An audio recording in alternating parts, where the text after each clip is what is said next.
तर्हि तदुक्तं मया। इदानीम् एकवारं तस्य अन्वयप्रकारम् एकवारं दृष्ट्वा अग्रे गच्छामः। एकमपि कारिकां वयं पश्यामः। हस्तस्पर्शाद् विषमे पथि हस्तस्पर्शाद् मार्गैकदेशं ज्ञात्वा, तद् ब्राकेट् मध्ये स्थापयतु, मार्गैकदेशं ज्ञात्वा धावता अन्धेन इव अनुमानप्रमाणेन किं भवति, विनिपातः न दुर्लभः भवति।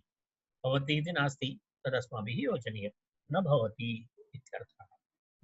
तत्र एतावत् पञ्चकारिकाः तत्र इदानीं पर्यन्तं जाताः। किं किमस्ति, प्रत्यक्षमनुमानं च व्यतिक्रम्य व्यवस्थिताः पितृरक्षपिशाचानां कर्मजा एव सिद्धयः इति पर्यन्तम् अभवत्।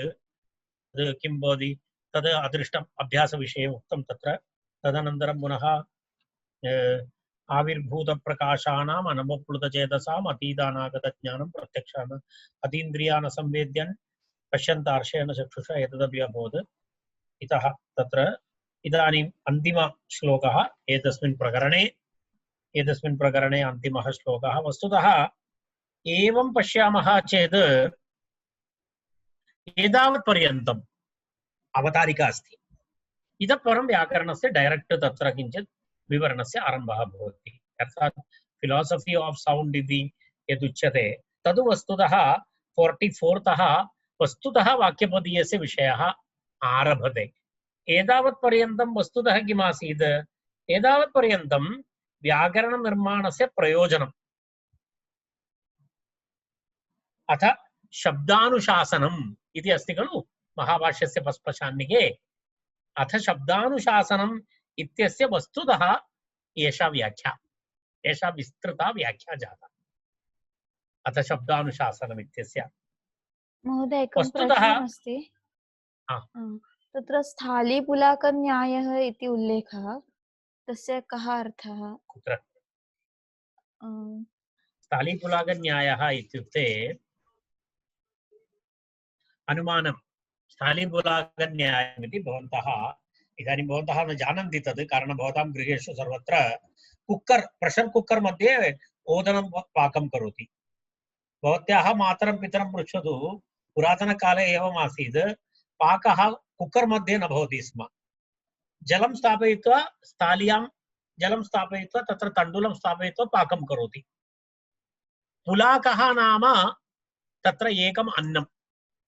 तर्हि तत् पाकः जातः वा इति कथम् अवगन्तुं शक्नोति? ततः एकं दर्वी उपयुज्य किञ्चित् ओदनं हस्ते स्वीकरोति, तत्र एकम् ओदनं किञ्चित् प्रेस् कृत्वा मर्दं कृत्वा पश्यति। तर्हि तद् साफ्ट् अभवत्, मृदु अभवत्, तर्हि अन्य सर्व ओदनानि पक्वानि इति अवगन्तुं शक्यते। सः न्यायः स्थालीपुलाकन्यायः।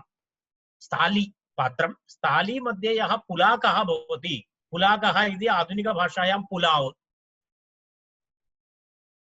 तर्हि पुलाक इति वस्तुतः ओदनम्, एकम् अन्नम्। ओदनमिति समूहः, ओदनमिति वस्तुतः कलेक्टिव् सिङ्गुलर् अस्ति। ओदनमिति सामूहिकम् एकवचनं, तत्र तस्य एकैकं पुलाकः अस्ति। एकम् अन्नम्, एकम् अन्नं। तर्हि तत् पक्वं वा न वा इति कथम् अवगन्तुं शक्नोति? पूर्ण एकैकम् अन्नं स्वीकृत्य द्रष्टुं शक्नोति वा? एकं स्वीकृत्य तत् पक्वम् अस्ति चेत् अपरं पक्वम् इति अनुमानं। स्थालीपुलाकन्यायं नाम अनुमानं, तर्कः। अगर एकम् अभवत् तर्हि अन्यदपि जातम् इति तदेव स्थालीपुलाकन्यायेन इति। एकदेशान्तरमपि तत्प्रत्ययात् धावदात् त्वरया आगममनपेक्ष्य प्रवर्तमानेन अनुमानं प्रधानं यस्य तेन अनुमानप्रधानेन इति। अर्थात् एकः किञ्चित् दूरं गतवान् अन्धः, सः चिन्तयति इदानीं कापि समस्या नास्ति, स्थालीपुलाकन्यायमिव तत्रापि किञ्चित् गतं, तर्हि अग्रेपि पूर्णम् एवमेवं स्यात् इति विचिन्त्य सः वेगेन गच्छति चेत् निश्चयेन तस्य पतनं भवति। सः कुत्र गच्छति, कस्मिन् मार्गे गच्छति? विषमे पथि अस्ति। तर्हि किञ्चित् दूरं सः ज्ञातवान्, सम्यक् अस्ति, तर्हि अग्रेपि सम्यक् भवेत् इति अनुमानं करोति तर्हि न भवति, तत्र तु पतनं निश्चितं भवति इति। तद्वत् अनुमानेनापि धर्माधर्मविषये प्रामाणिकता अस्ति, तदेव स्थालीकुलागन्यायः। तर्हि अन्तिमः श्लोकः अस्मिन् विषये, तदपि समापयामः वयमद्य। न चागमादृते नान्यत् इति आरभ्य न चागमादृते नान्यत् इति श्लोकः आगतः खलु कारिका, स्मरति खलु? न चागमादृते नान्यत् किमस्ति तत्र? धर्मतर्केण व्यवतिष्ठते ऋषीणामपि यत् ज्ञानं तदप्यागमपूर्वकम् इति तत्र पूर्वमुक्ति। तदारभ्य एतावता प्रबन्धेन धर्माधर्मयोः तर्क अगम्यत्वम् आर्षज्ञानस्य च आगमपूर्वकत्वम् उपपाद्य धर्माधर्मयोः आगमैकवेद्यत्वम् उपसंहरति। अर्थात् उपसंहारः अस्ति अत्र। किम् उपसंहरति? धर्माधर्मयोः आगमैकवेद्यत्वं, धर्माधर्मवेदनाय, धर्माधर्मज्ञानाय। धर्माधर्मो किं भवति? आगमैः एकवेद्यौ इति। आगमः एव तस्य अवगन्तुम् एकः मार्गः। धर्माधर्मयोः अवगमनाय एक एव मार्गः आगमः इति। तदेव न चागमादृते नान्यत् तर्केण व्यवतिष्ठते ऋषीणामपि यत् ज्ञानं तदप्यागमपूर्वकम् इत्यारभ्य एतावत्पर्यन्तं धर्माधर्मयोः तर्क अगम्यत्वं, तर्केण तद् न गम्यते, तत्र अवगन्तुं न शक्यते। आर्षज्ञानस्य च आगमपूर्वकत्वम्, आर्षज्ञानस्य आगमपूर्वकत्वम् अस्ति, आगमाधारितमस्ति आर्षज्ञानम् इति उक्त्वा तदनन्तरं धर्माधर्मयोः एतं विषयम् अत्र उपसंहरति आचार्यः। तर्हि वयं कारिकां पठामः, तदनन्तरम् अग्रे गच्छामः। तस्मादकृतकं शास्त्रं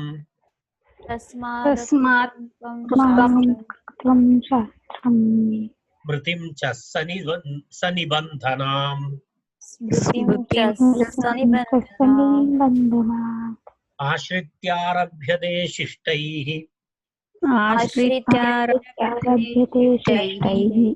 शब्दानामनुशासनम्।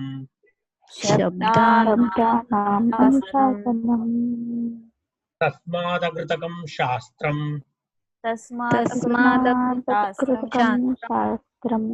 स्मृतिं च सनिबन्धनाम्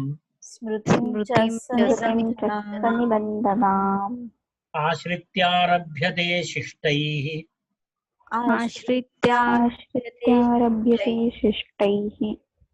शब्दानामनुशासनम्।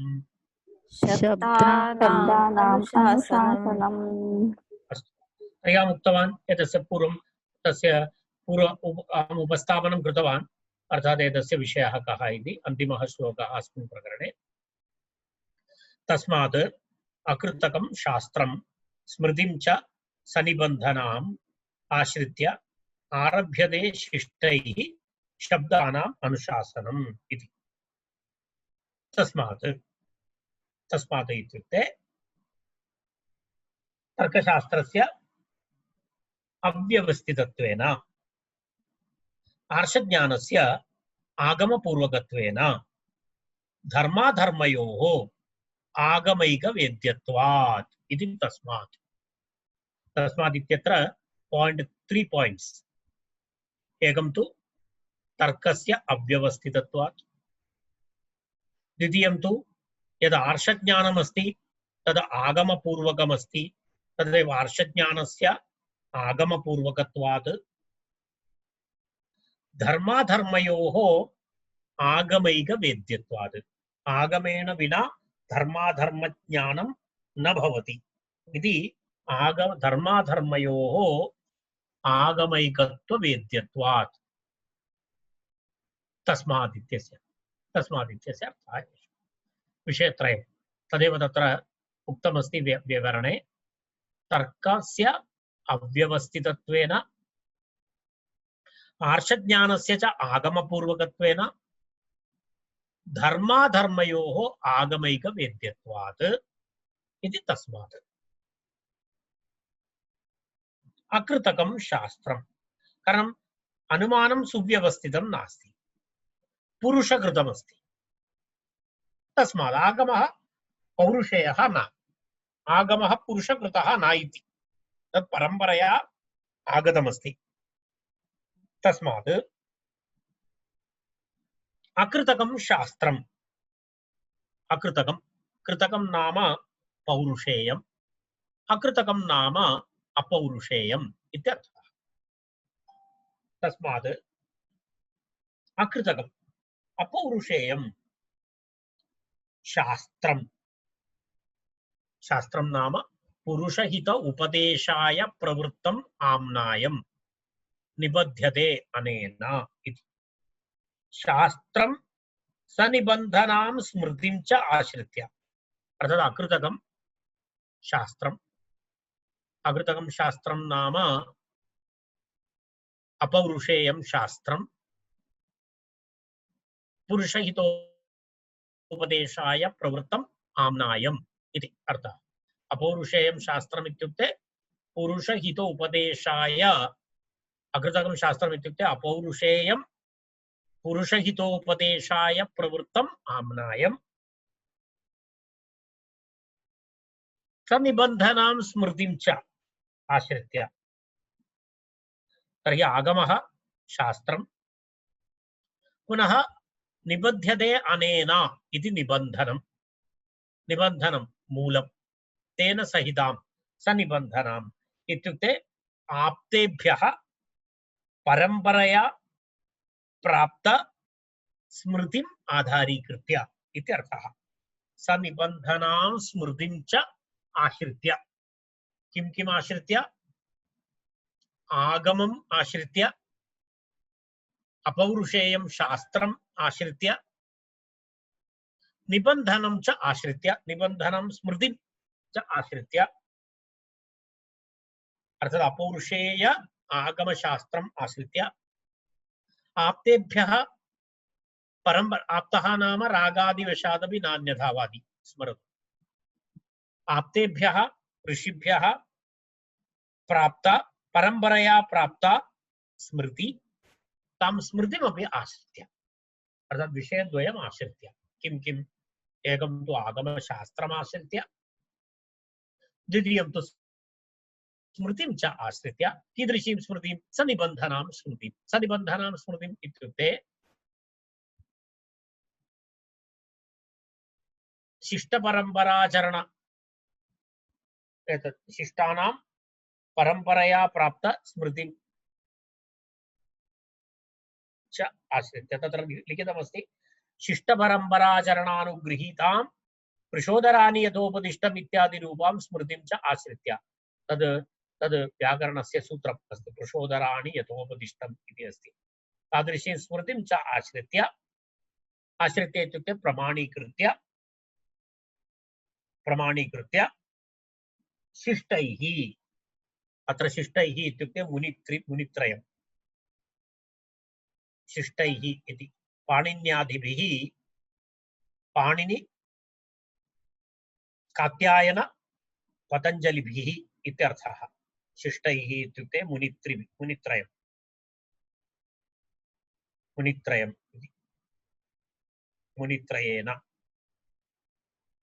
मुनित्रयेण इत्युक्ते पाणिनिना पतञ्जलिना कात्यायनेन च शब्दानाम् अनुशासनम् आरभ्यते अर्थात् शब्दानाम् अनुशासनं व्याकरणस्य एतत् विवरणम् आरभ्यते इत्यर्थः अनुशासनं नाम किमस्ति शब्दानुशासनं नाम साधुशब्देभ्यः असाधुशब्दान् विविच्य कथयति इति अनुशासनम् तर्हि एतैः आचार्यैः आगमपूर्वकं शास्त्रम् आश्रित्य सनिबन्धनां स्मृतिं च आधारीकृत्य एतैः ऋषिभिः पाणिनिपातञ्जलि कात्यायनैः किम् आरभते शब्दानाम् अनुशासनम् आरभ्यते इत्यर्थः शब्दानाम् अनुशासनम् आरभ्यते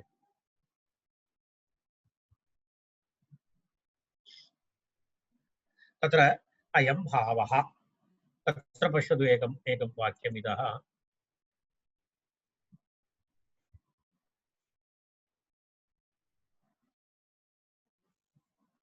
अयं भावः तत्र अस्ति तत्र किञ्चित् विवरणं पश्यतु अयं भावः शब्दानुशासनम् आरभमाणाः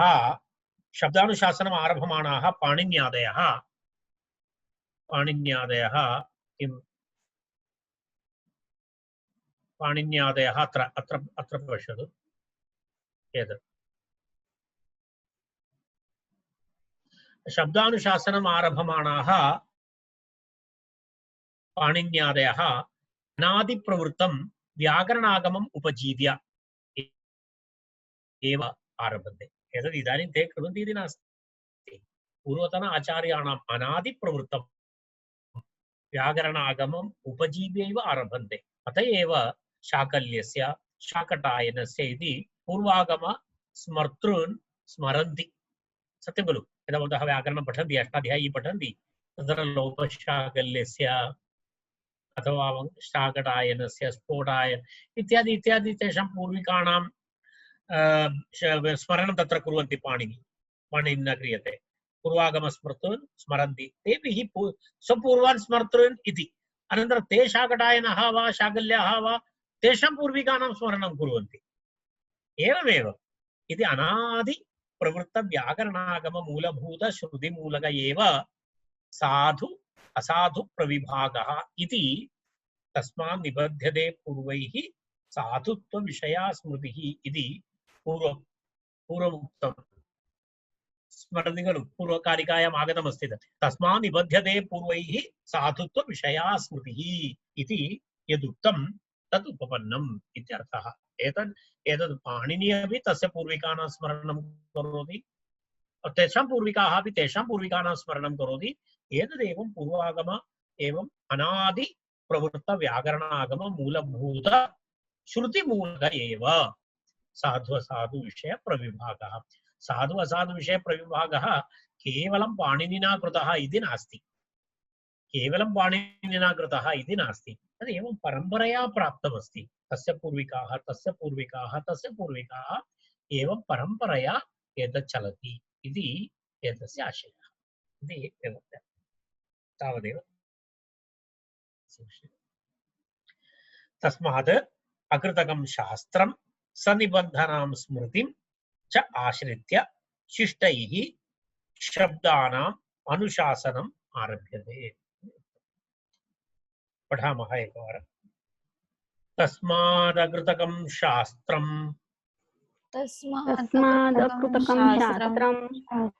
स्मृतिं च सनिबन्धनाम्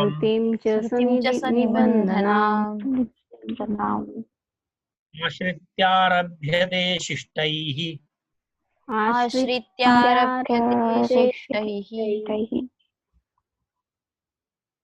शब्दानामनुशासनम्